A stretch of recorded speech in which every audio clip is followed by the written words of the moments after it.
Assalamualaikum warahmatullahi wabarakatuh. Apa kabar untuk seluruh penonton video saya dari Sabang sampai Merauke? Semoga selalu diberi keberkahan, rahmat, serta dimudahkan segala urusannya oleh Allah Subhanahu wa Ta'ala, dan diberi hidayah oleh Allah Subhanahu wa Ta'ala bagi orang-orang yang belum mendapatkannya. Dalam kesempatan kali ini kembali saya akan membaca Kitab As-Sufiyah fi Hadramaut halaman 536, yang mana di halaman ini menarik untuk saya bahas karena ada cerita terkait syafaat dari para wali-wali dari klan Balawi yang tentunya menyimpang dari akidah-akidah ahli sunnah wal jamaah. Namun seperti biasa, sebelum saya masuk pada topik pembahasan, untuk seluruh penonton dari manapun kalian berada, bagi yang belum subscribe channel saya, silahkan tekan tombol subscribe, kemudian like, serta share video saya ke teman-teman kalian semua, agar yang belum tahu menjadi tahu. Dan yakinlah bahwa munculnya channel ini tidak lain untuk memberi edukasi kepada seluruh umat Islam di Indonesia agar tidak mudah terkena doktrin-doktrin sesat dari orang-orang yang punya kepentingan dengan mengaku-ngaku sebagai cucu Rasul serta membawa-bawa agama.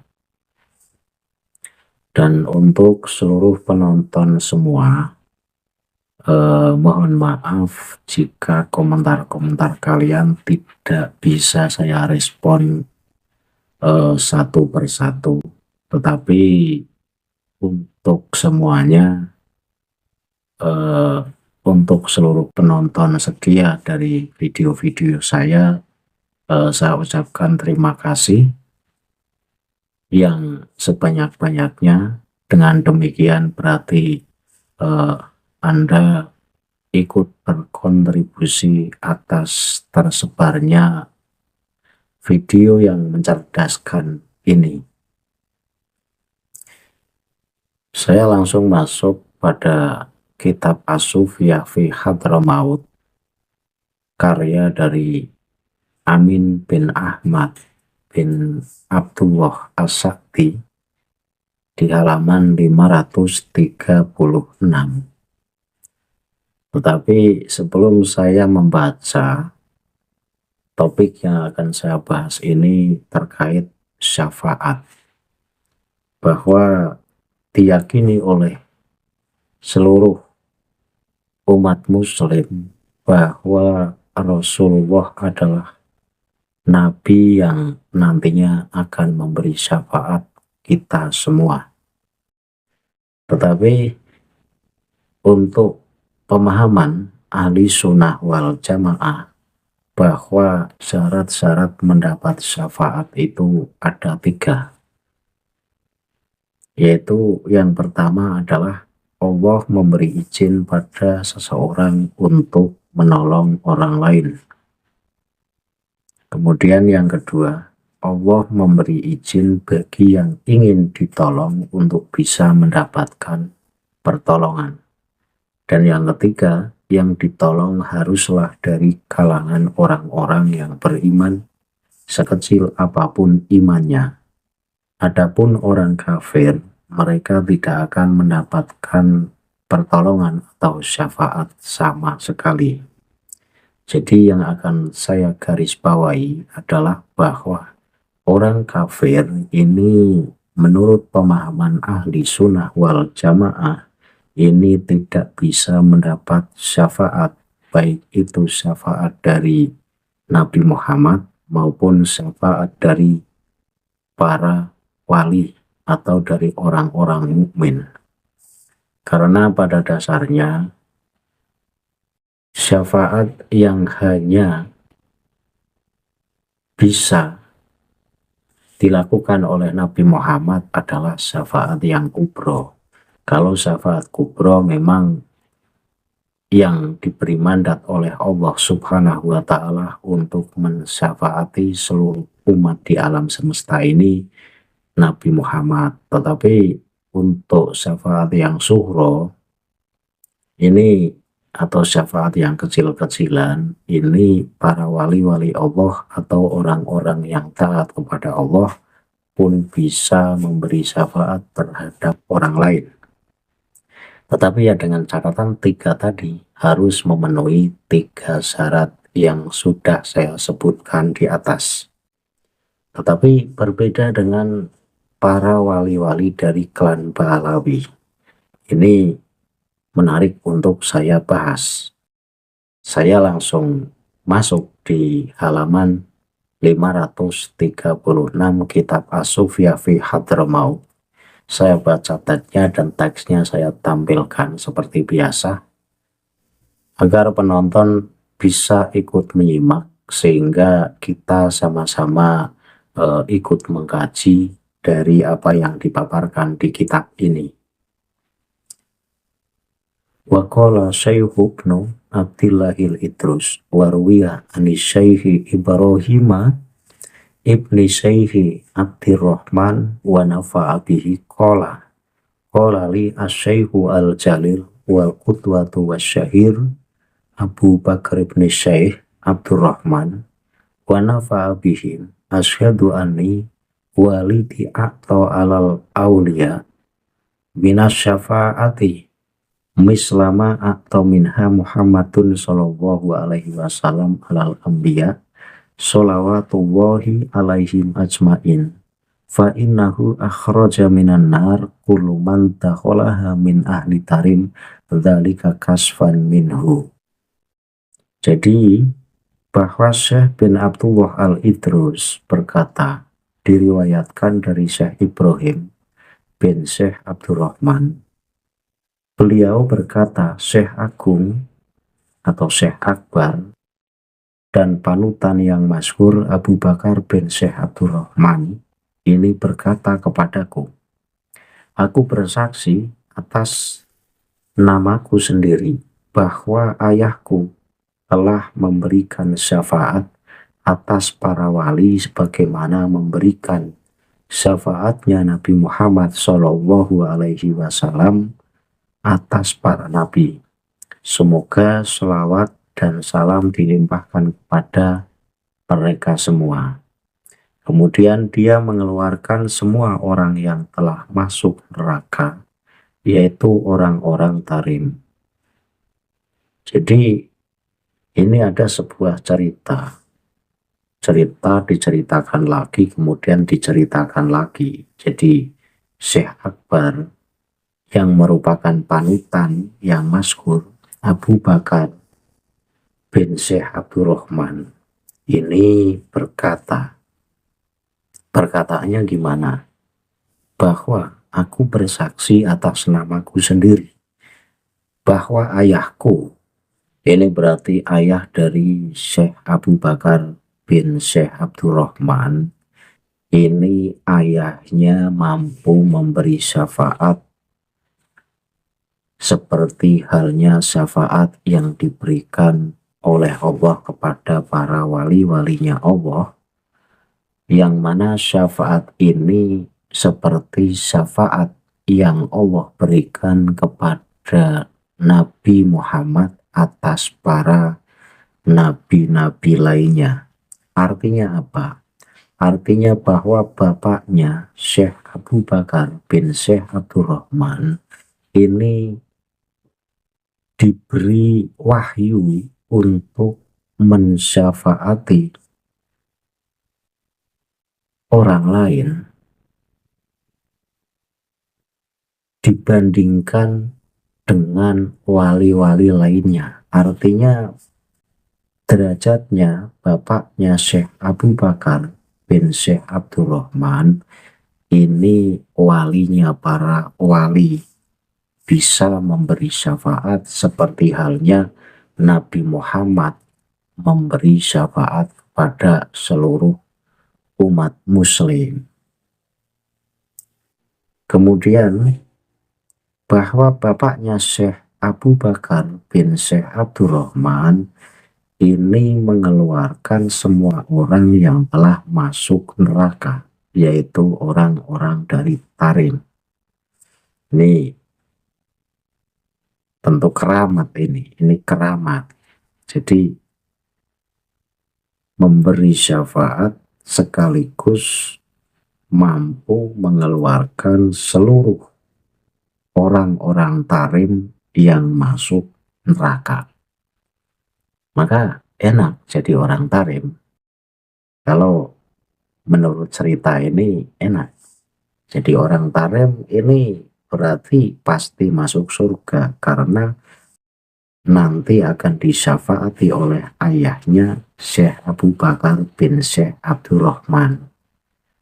Ini tidak pandang bulu apakah orang Tarim ini orang yang mukmin, orang yang kafir, orang yang ateis, atau orang yang paling jahat pun ini akan tetap mendapat syafaat sehingga nanti akan diangkat dari neraka dan pada akhirnya masuk surga. Ini kata Syekh Abu Bakar bin Syekh Abdurrahman.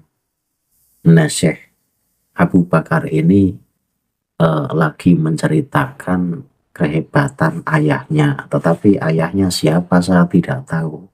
Karena memang semacam ini kitab-kitab Pahlawi. Jadi cerita, kemudian diceritakan oleh Habib lain. Kemudian Habib lain pun menceritakan yang dari Habib lain juga. Jadi ceritanya itu paralel. Dari Anu, kemudian dari Anu, kemudian dari Anu lagi. Tetapi di sini ini yang paling membuat saya getar itu bahwa ayahnya Syekh Abu Bakar bin Syekh Abdurrahman.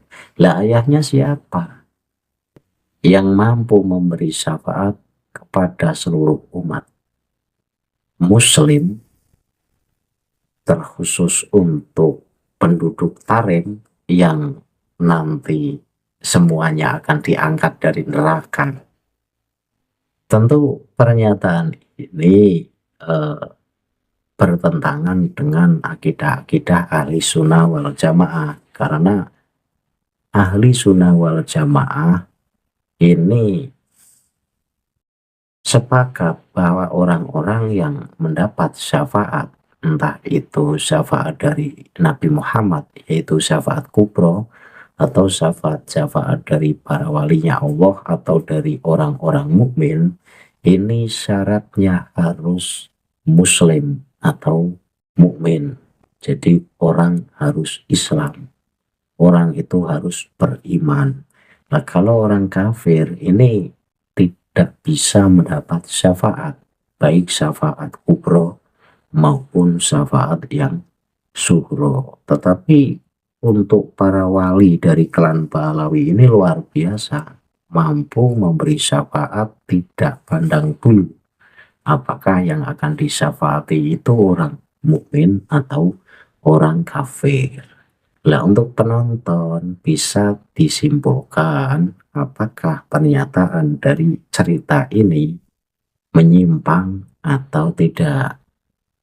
Kalau dikatakan tidak, padahal ini menyimpang dari syarat-syarat seseorang itu mendapat syafaat, yaitu syaratnya harus mukmin. Sementara pernyataan dalam cerita ini, si Habib mampu memberi syafaat kepada seluruh penduduk Tarim, baik muslim atau kafir. Untuk para muhibbin, maka marilah berpikir waras. Satu persatu saya kuliti, satu persatu saya baca kitab-kitab Pahlawi, dan isinya penyimpangan-penyimpangan dari pemahaman kita orang-orang yang berpaham ahli sunnah wal jamaah. Kemudian saya membaca lagi di halaman 536. Ini yang akan saya baca komentar dari pengarang kitab As-Sufiyah fi Hadramaut terkait cerita tadi.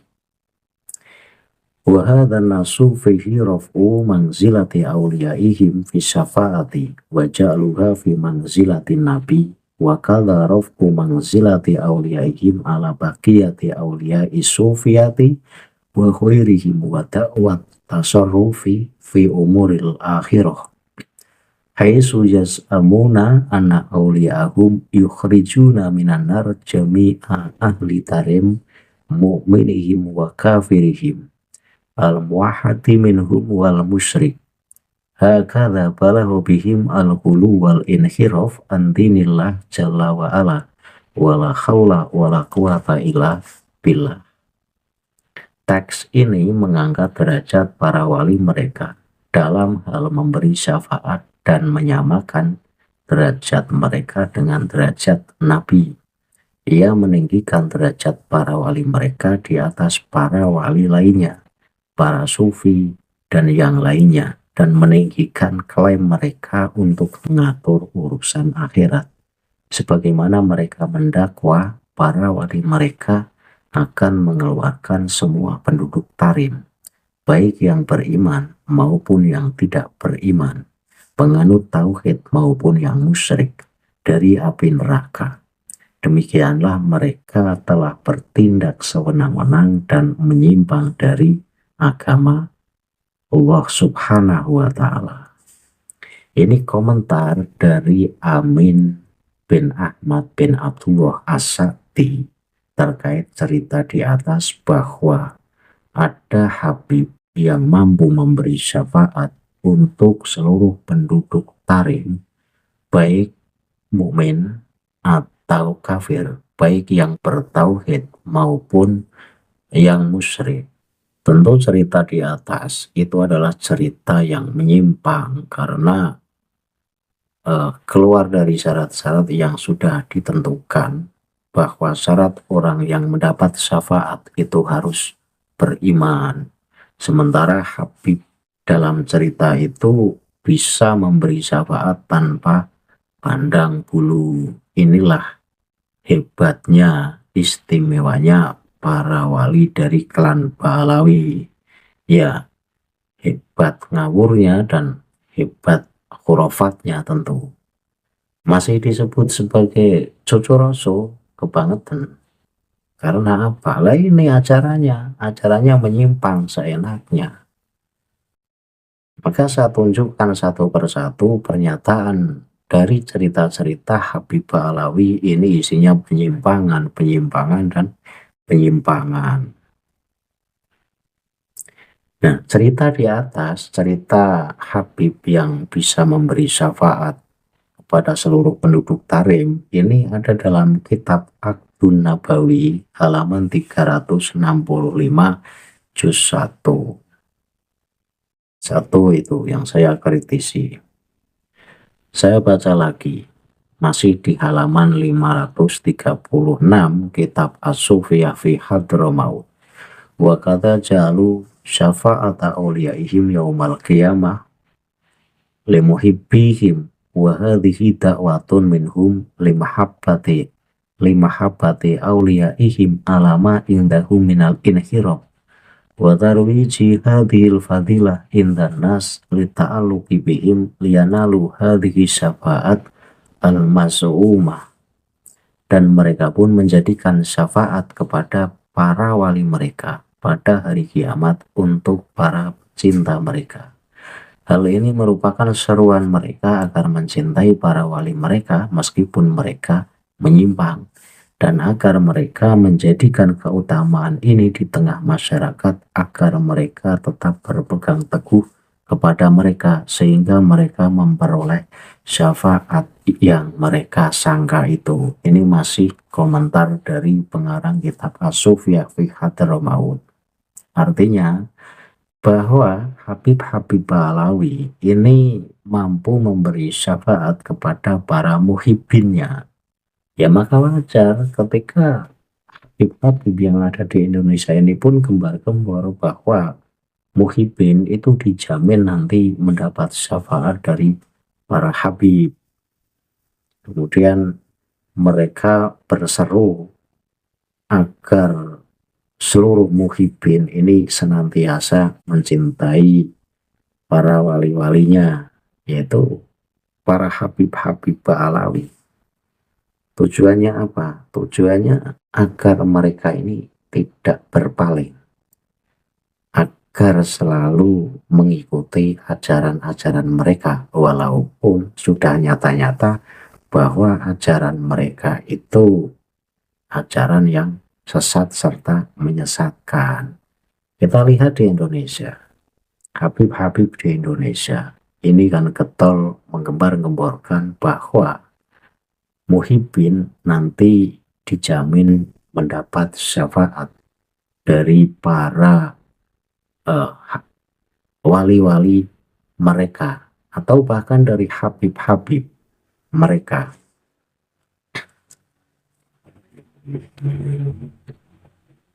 Tujuan menggembar-gemborkan ini apa? Tujuannya seperti komentarnya pengarang kitab As-Sufiyah fi Hadramaut, ya agar para muhibbin ini selalu patuh dan mengikuti ajaran-ajaran mereka.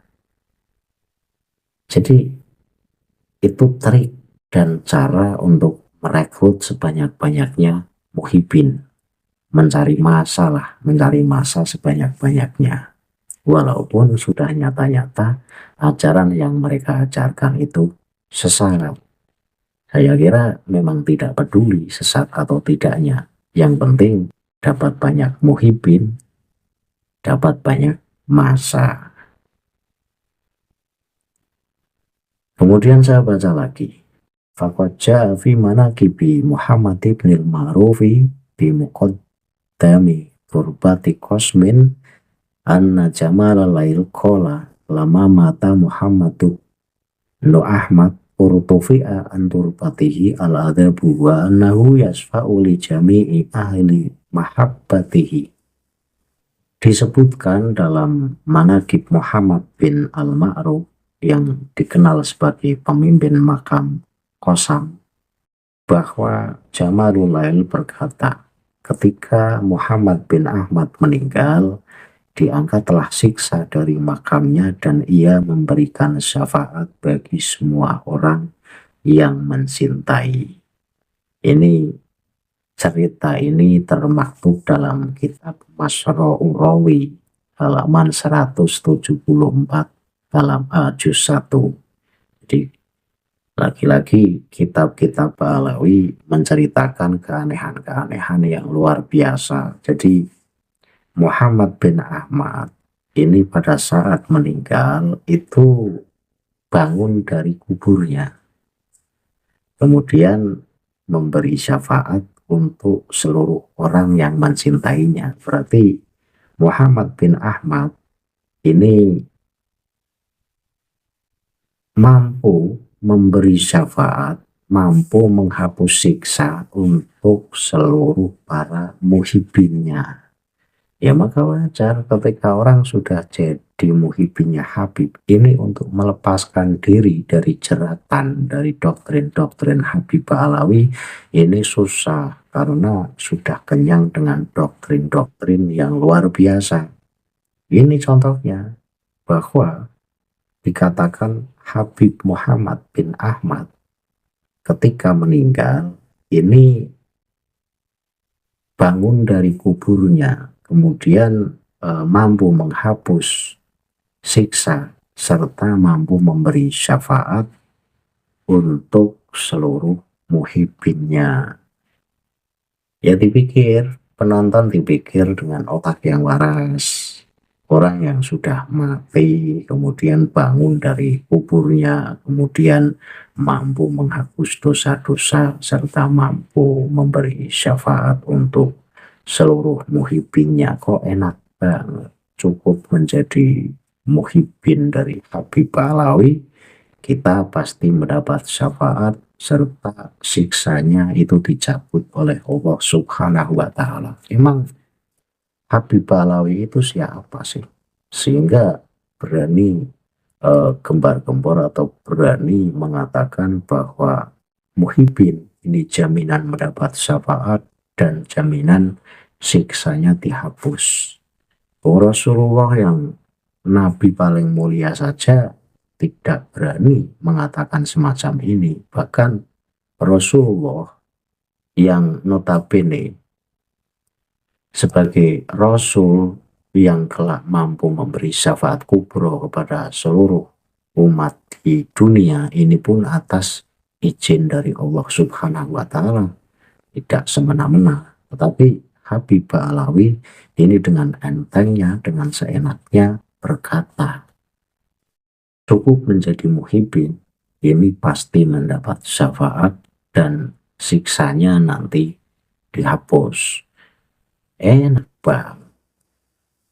Jika cerita-cerita semacam ini masih dipercayai, tidak mau belajar, artinya dibandingkan dengan pelajaran-pelajaran yang Kiai pribumi mengajarkan. Dengan begitu tentu muhibbin ini otaknya akan menjadi waras kembali. Tetapi ketika muhibbin tidak mau diingatkan, tidak mau dikasih wawasan, tidak mau diberi pengetahuan, ya sudah.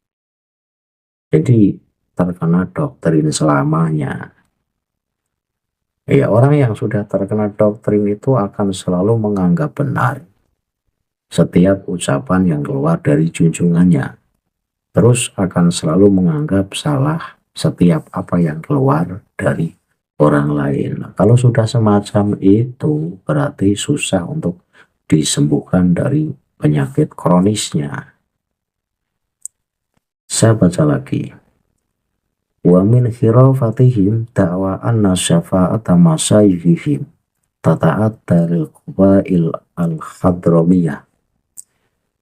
Di antara penyimpangan mereka adalah klaim bahwa syafaat para syekh mereka meluas hingga ke suku Hadrami. Jadi Habib-Habib Ba'alawi ini mengklaim bahwa para wali-wali mereka ini mampu memberi syafaat sampai meluas hingga suku Hadramaut. Jadi orang di Tarim, orang di Hadramaut ini sudah dijamin mendapat syafaat dari Habib-Habib Ba'alawi. Jadi ya seperti tadi, siksanya dihapus oleh Allah, kemudian diberi syafaat sehingga pada akhirnya masuk surga. Karena tadi dalam cerita di awal video yang saya bahas bahwa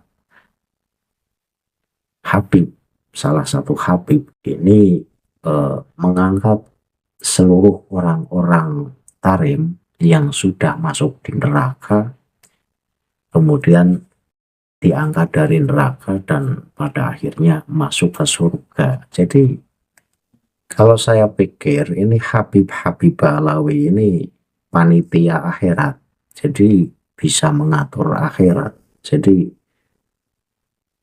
panitia surga. Pokoknya muhibbin nanti pasti mendapat syafaatnya. Kemudian orang-orang Tarim, orang-orang Hadramaut nanti pasti mendapat syafaatnya. Emang Habib Ba'alawi itu siapa? Apakah ini trik atau cara untuk merekrut sebanyak-banyaknya muhibbin? Dengan bisa merekrut sebanyak-banyaknya muhibbin, maka mereka akan semakin kuat, mereka akan semakin besar. Kalau saya yakin semacam itu. Jadi triknya Ba'alawi dari dulu ini suka mencari massa sebanyak-banyaknya untuk menguatkan ajaran mereka. Sehingga ketika ajaran mereka itu dikatakan sesat, ini akan banyak yang tidak terima, akan banyak yang menentang, yaitu para muhibbinya. Maka saya mengajak untuk seluruh muslim di Indonesia, mari kita sama-sama merenungi ajaran-ajaran Ba'alawi yang banyak khurafatnya, yang banyak sesatnya, dan ini tidak mengada-ada, nyata-nyata tertulis dalam kitab-kitab karya mereka. Apakah kita akan diam saja? Apakah kita masih akan ngotot bahwa Ba'alawi ini cucu Rasul dan ajarannya benar? Sementara kita ini hidup di Indonesia dengan penduduk mayoritas Muslim terbesar di dunia. Masa iya kita mau diinjak-injak orang-orang imigran, yang ditaring juga imigran, kemudian masuk di Indonesia juga imigran lagi. Itu orang bukan keturunan Rasul, itu orang imigran dari Irak yang berpaham Syiah Imamiyah. Ya maka wajar ketika ajaran-ajaran mereka diadu dengan ajaran ahli sunnah wal jamaah, ini tidak sinkron. Lah kalau tidak sinkron, berarti ajaran mereka itu ajaran sesat. Maka untuk orang-orang yang punya posisi di Nahdlatul Ulama, saya mengingatkan, jangan diam saja. NU kultural ini mati-matian mempertahankan Nahdlatul Ulama agar tidak ternodai oleh ajaran-ajaran yang bukan ahlu sunnah wal jamaah. Untuk para petinggi-petinggi NU, sudah jangan bermanuver saja. Lihat bahwa NU kultural ini mati-matian mempertahankan NKRI agar tidak seperti Hadramaut nasibnya. Sekali lagi untuk para petinggi-petinggi NU, orang-orang yang duduk di struktural NU, saya harap melek dengan ajaran-ajaran Ba'alawi, jangan pura-pura tidak tahu. Karena ajarannya sangat menyesatkan dan menyimpang.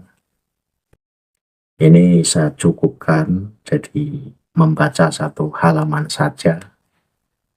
Pada intinya ajaran Ba'alawi itu sesat dan menyesatkan seperti pernyataan-pernyataan di atas dari berbagai nukilan kitab-kitab Ba'alawi yang dinukil oleh pengarang kitab As-Sufiyah fi Hadramaut.